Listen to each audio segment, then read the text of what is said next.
So with internal control, we get a little in auditing, we get a little in BEC. For auditing, we're talking about internal control from the auditor's point of view. The auditor studies the client's internal control because the way the auditor looks at it, if the internal controls are good, then the company did a lot of the work already, and there's not as much audit work to have to do because the company already needs good internal controls. Whether they're getting audited or not, they have to safeguard their assets, segregate duties.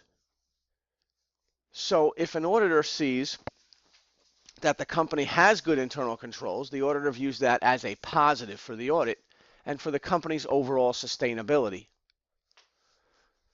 The larger companies, the auditor expects certain controls to be in place, certain activities segregated, and if he doesn't see that, that's very bad for the audit. It's almost the opposite for the smaller company. For the smaller company, the auditor doesn't expect much because they know the company can't afford the controls that the bigger companies have. And if they see some controls, they all of a sudden start getting excited and say, oh, wow, that's better than I thought. So really it comes down to cost benefit. The cost of an entity's internal control should not exceed the benefits derived, and they won't exceed it because a smaller company won't spend it if they can't afford it, and a large company has to have it to protect the assets that they have. So an auditor understands that even the best designed internal control systems are subject to failure due to things like human error, faulty judgment on the part of the people in charge of the controls, collusion, and management override. Well, we know what human error would be, right? A person could make a mistake. Think of a typical control might be when you go to Costco and there's somebody standing outside waiting for you to come out so they could look at your receipt, right? That's an internal control that they use. There's an internal control that they expect and want you to know about. There's plenty of controls that businesses have that they don't want you to know, but that's one that they want you to see. And even that one is subject to human error. Somebody could just forget to ask to look at your receipt. Or faulty judgment. You could show them a different receipt from another store, and there it is, and they might think it's... So that's certain things that can happen, even with a good internal control system. Collusion, what's an example of that? What's collusion? There's a term that you've been hearing in the news a lot in the last year or so. But nobody knew what collusion meant before the 2016 presidential election. But what is collusion? It means two or more parties get together to steal from the company. So, for example, if the treasurer were stealing cash, because that's the treasurer's job, is to safeguard the cash. If the treasurer was stealing the cash and the controller was covering up the theft in the accounting records, because that's the controller's job, is to do the accounting, the chief accountant. So if the two of them were colluding, they could really rip the company off for a long time and nobody would know. That'd be the hardest to detect, even for a good independent auditor, would be collusion at a high level. That's what happened at Enron, and that's what happens at a lot of companies when they're all of a sudden here today, gone tomorrow. It's because of collusion that lasted for a long time.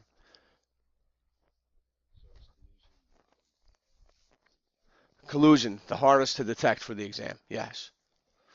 Yeah, collusion's an example of management override, but it involves two or more people. And the more people that are in on it, at the top, the higher up they are, the harder it is to detect. Collusion could be low level, but that might be a little easier to detect. Collusion at the highest level is very difficult to detect. And the hardest one would be if the treasurer was stealing cash and the controller was covering it up, that would be very hard to detect. In fact, one of the reasons we segregate duties as part of internal control is to segregate duties.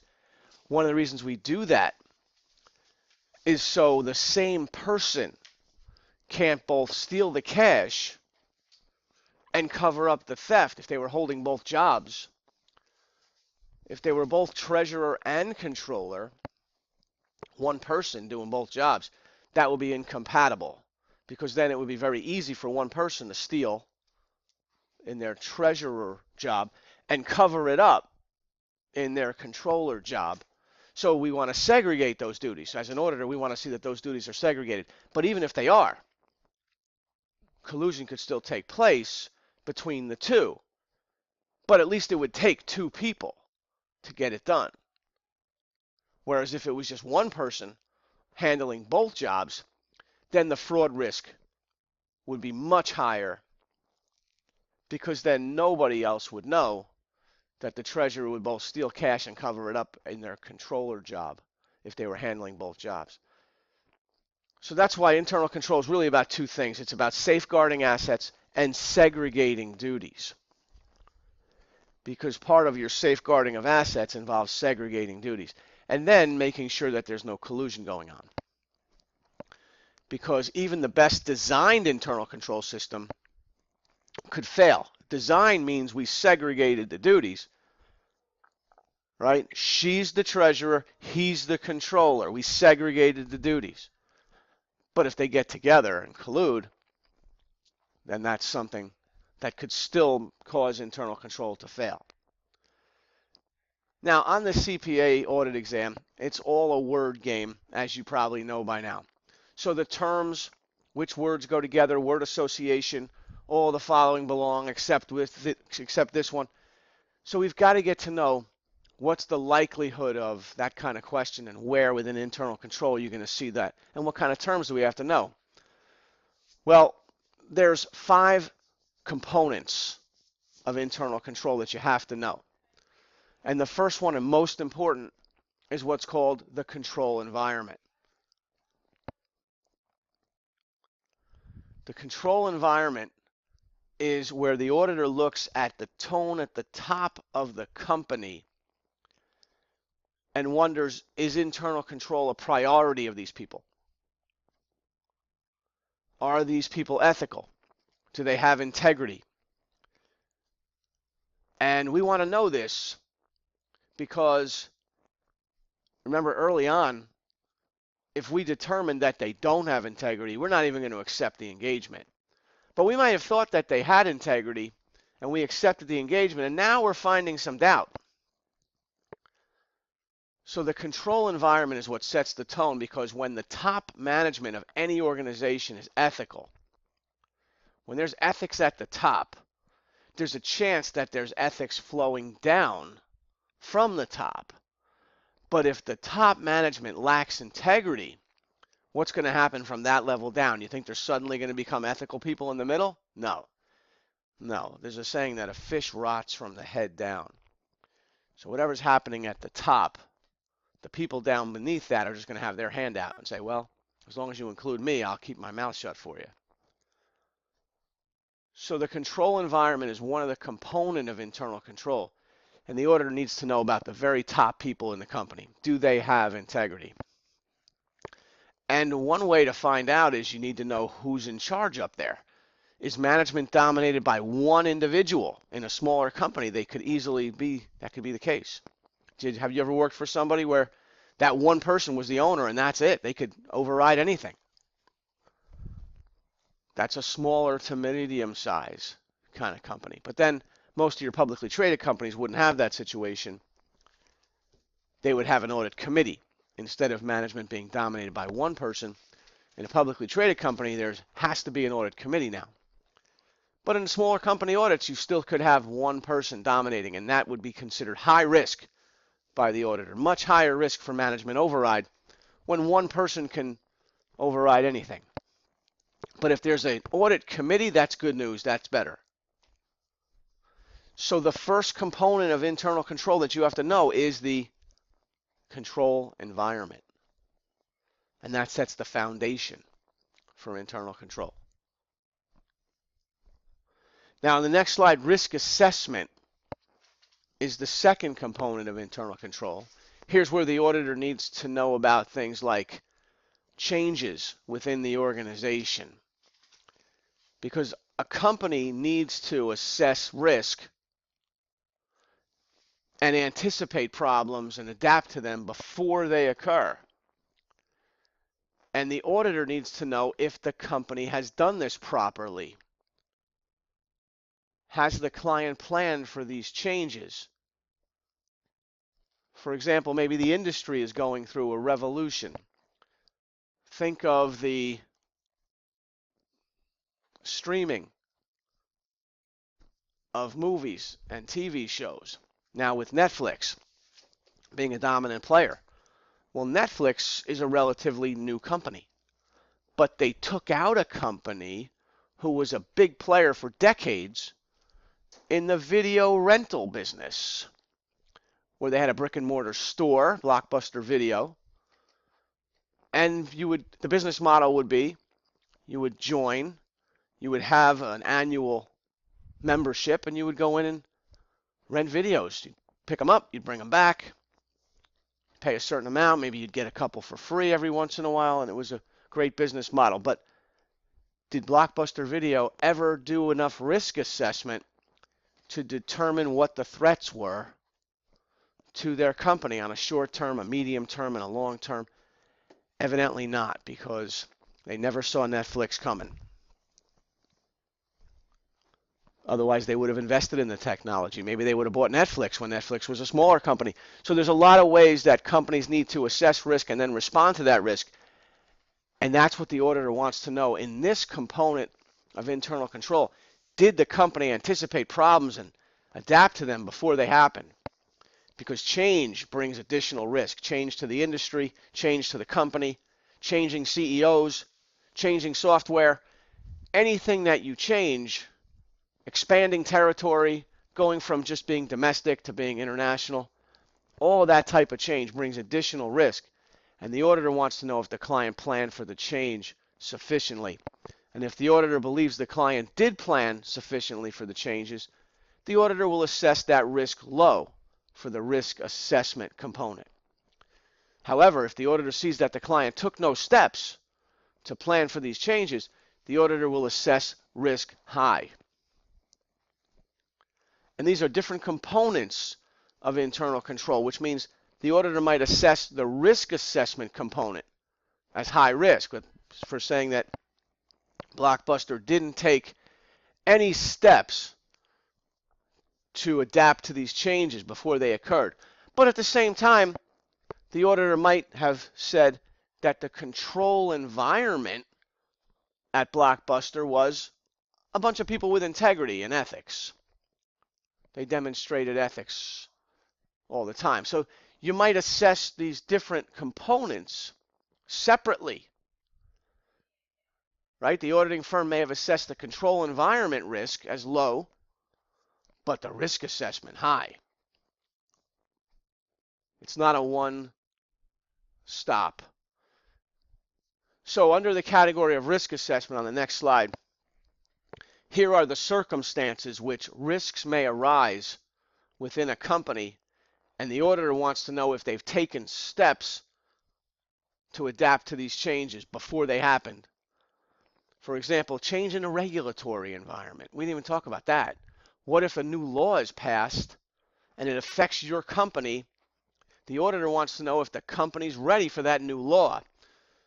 Obamacare is a good example. When Obamacare was first passed, a lot of companies got hit by this and suddenly had to pay for health insurance for employees if they had 50 or more employees. Now, if you were already a huge company, you probably were already paying for the health insurance for the employees. But if you were right in the middle there, maybe you had dozens of employees and a lot of them were not considered full-time, some of them were, you had to determine whether you had enough full-time employees to be regulated under Obamacare, and you had to buy them health insurance.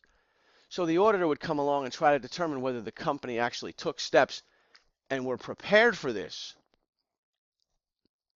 because this would affect internal control in that the risk assessment component, a company would be subject to penalties and fines if they didn't get this right. So these are the changes that bring risk. Change in a regulatory environment, new personnel, so you have a new CEO, new CFO, that all brings risk. New information systems. The company builds a new IT system. That brings additional risk. Auditor wants to know how they plan for that risk. Did they implement that system too quickly? Or did they run parallel for a while? Make sure that the new system could do everything they needed it to do before they threw out the old system. Rapid expansion of operations. You're in one country, now all of a sudden you're in 12 countries. Did the company plan for that? Because that brings on additional risk. You have people that need to be moved around, relocated. All this brings additional risk. New products. Look what's going on with Tesla, trying to roll out that Model 3. New products bring additional risk. Corporate restructuring, which means you're maybe ready to declare bankruptcy, and now you're going to restructure debt. Expansion of foreign operations and new accounting principles. Look what's going on with the tax code changing. That could bring on additional risk if a company isn't ready for what's coming.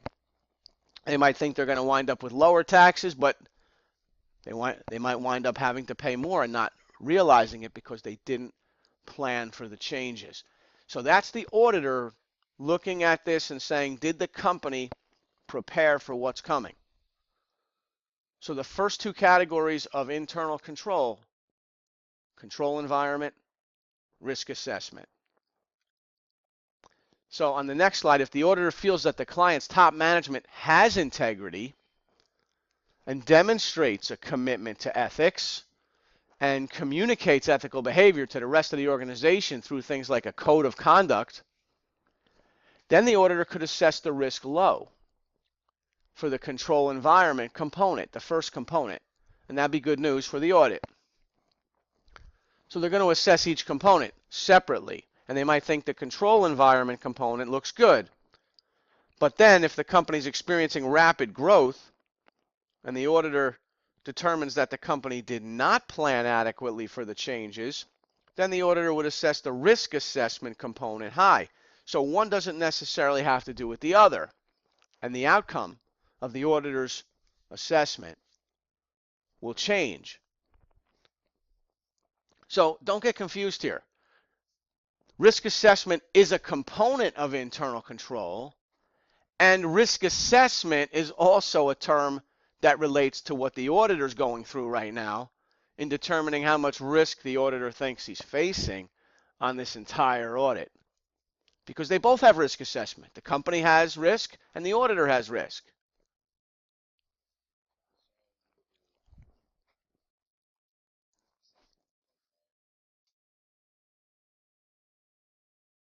If a company's in the sportswear clothing business and they sell outfits, jackets, footwear, if the client suddenly rolls out a line of sporting equipment, baseball bats, football helmets, hockey sticks, and they never had those out before, that could bring on some risk, just having new products. So the company may decide to simply add a new outlet in a different state, and that brings risk even without changing the product line. That's risky in itself because people will have to be hired and trained in a new state, or they have to relocate from the old state. So the auditor is interested in how well the company plans for all these risks, for these changes, because change brings on risk, and that's the risk assessment component. All right, go to 8. A company opens a new retail outlet in a nearby city. For the first few months, the operations are very inefficient, including significant delays in the reporting of data. 1, the auditor will use this information in coming to understand the risk assessment component of internal control. Yeah, it looks like they would because there's a change. Change brings on additional risk. Turns out they're very slow to implement the changes, so that would definitely impact the auditor's assessment. And 2, the auditor should anticipate this type of risk, and the auditor can do little to minimize it. And that's true. See, when it comes to these 5 components of internal control, The auditor can't really minimize any of these components or any of these risks. Only the client could. So what's the auditor going to do? Just assess these risks. The auditor is going to assess these risks. The auditor can't do anything about it except assess it because it's already there. So the answer is both. Even a good auditor can't minimize any of these risks for the company. The only thing a good auditor can do is make a good assessment of how much risk the auditor thinks he's facing. And that's why we're doing risk assessment, because we want to know how much risk we think is out there, that we give the wrong opinion on the financial statements. So understanding the client's internal controls will give us a good idea of how much risk we think there is, that we're going to wind up giving the wrong opinion on the financial statements. And we said from the beginning today, if the client did most of this work already, if we think they have good internal controls, then we won't have to do as much work. But if we don't think they did a good job, then it's going to put a lot of pressure on us. So look at this slide where it says, even the best auditor cannot minimize a client's control risk. This is slide 11. An auditor only assesses the risk and will assess the risk at each of the 5 components of internal control. But we can't minimize the risk. All we could do is assess it. Our assessment has nothing to do with the actual level of risk that may be present. We might think that the people in charge at the top have ethics because they may have fooled us. Turns out they may get arrested for fraud a year from now. So our job is to try to assess them as either people with integrity or people without. But our assessment in the end really doesn't matter. They could still be criminals, fraudsters. Same with the risk assessment. We may think they did a really good job planning for changes. Turns out they didn't. So why are we doing all this risk assessment? Because we need to know how much risk we think we're facing so that we can plan the audit and plan the additional audit procedures based on the outcome of our risk assessment. All right, go to 12. Which of the following factors are included in an entity's control environment? Now, this is one of those questions on the audit exam where word association is critical. So the question's focusing you on control environment. That's one of the components of internal control. If the answer choice says things like integrity and ethical values, is that control environment? Yes. We're talking the tone at the top when we say control environment.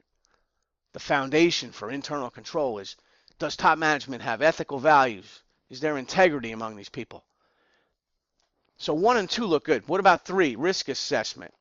That's a different component of internal control. That's its own component. So within control environment, we're not thinking about risk assessment as part of control environment. Risk assessment is part of internal control, but that's not what the question's asking. So let's go to the choices on slide 13. The answer's got to be what?